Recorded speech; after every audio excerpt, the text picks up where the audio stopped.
नमस्कार दोस्तों, आज मैं आपको सुनाऊंगा क्या होती है अपने घर की कीमत। एक प्रेरणादायक कहानी। एक रामू नाम के व्यक्ति का घर शहर से बहुत ही दूर एक छोटे से गांव में था और रामू के घर में किसी भी प्रकार की कोई भी कमी नहीं थी, लेकिन फिर भी वो बिल्कुल भी खुश नहीं रहता था। उसे लगता था कि शहर की ज़िंदगी बहुत ही अच्छी होती है, इसलिए एक दिन उसने गांव के घर को बेचकर शहर में घर लेने का फैसला किया। अगले ही दिन उसने शहर से अपने एक अच्छे दोस्त को फ़ोन करके बुलाया। उसका वो दोस्त शहर में प्रॉपर्टी डीलर का काम करता था।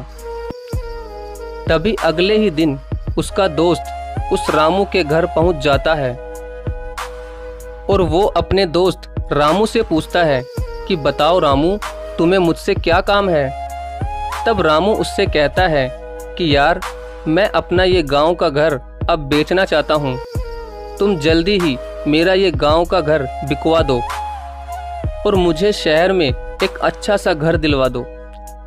तब उसके दोस्त ने उसके पूरे घर को गौर से देखा और कहा कि तुम अपना इतना सुंदर घर क्यों बेचना चाहते हो।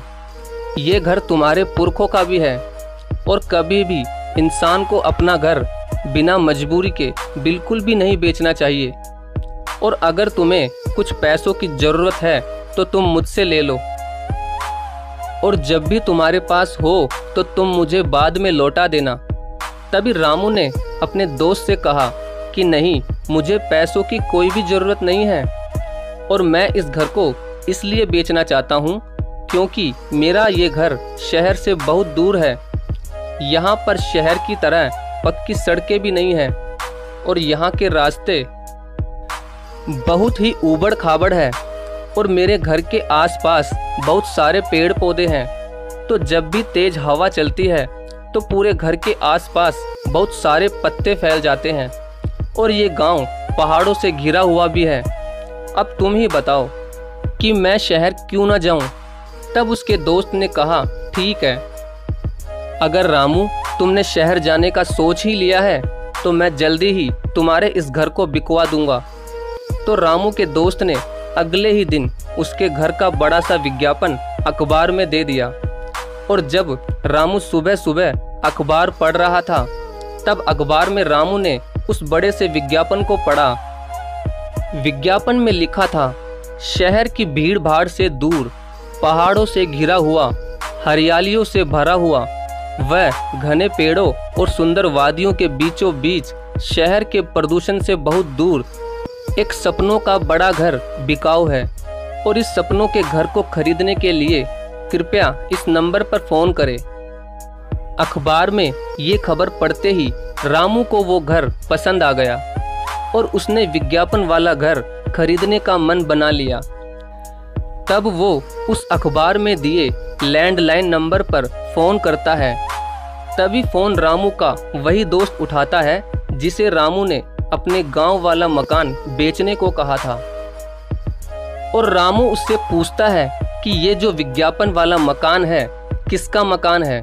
तभी रामू का वो शहर वाला दोस्त कहता है कि रामू, ये तुम्हारे ही घर का विज्ञापन है जो तुमने मुझे बिकवाने के लिए कहा था और तुम्हारा घर बहुत ही सुंदर है रामू, इसे बेचकर तुम बहुत ही पछताओगे। और अपना घर तो अपना ही होता है रामू, अपने घर के सिवाय इस दुनिया में उस जैसी कोई भी जगह नहीं होती। तुम मेरे एक सच्चे दोस्त हो, इसलिए तुम्हें समझाना मेरा फर्ज है। ये सुनते ही रामू फ़ोन रख देता है और वो अपने उस घर को चारों तरफ से देखता है। जिस घर को वो अपने हाथों से बेचने जा रहा था, अब उसी घर की अहमियत का उसे पता चल गया था और जो पहाड़ और पेड़ों के पत्ते उसे बुरे लगते थे वो अब रामू को बहुत अच्छे लग रहे थे। अब रामू को ये समझ आ गया था कि अपना घर तो अपना ही होता है और हमें बिना मजबूरी के उस घर को ऐसे ही कभी भी नहीं बेचना चाहिए। तो दोस्तों, अपने घर को बिना कोई बड़ी मजबूरी के कभी भी नहीं बेचना चाहिए, क्योंकि दोस्तों भगवान के बाद एक घर ही होता है जो कि हमारी हर तरह से बिना बोले ही सहायता करता है और हमारे प्यारे घर की कीमत हमारे सिवाय और कोई भी नहीं जान सकता। तो दोस्तों, अगर आपको ये प्रेरणादायक कहानी अच्छी लगी हो तो प्लीज़ वीडियो को लाइक और शेयर जरूर करें। धन्यवाद।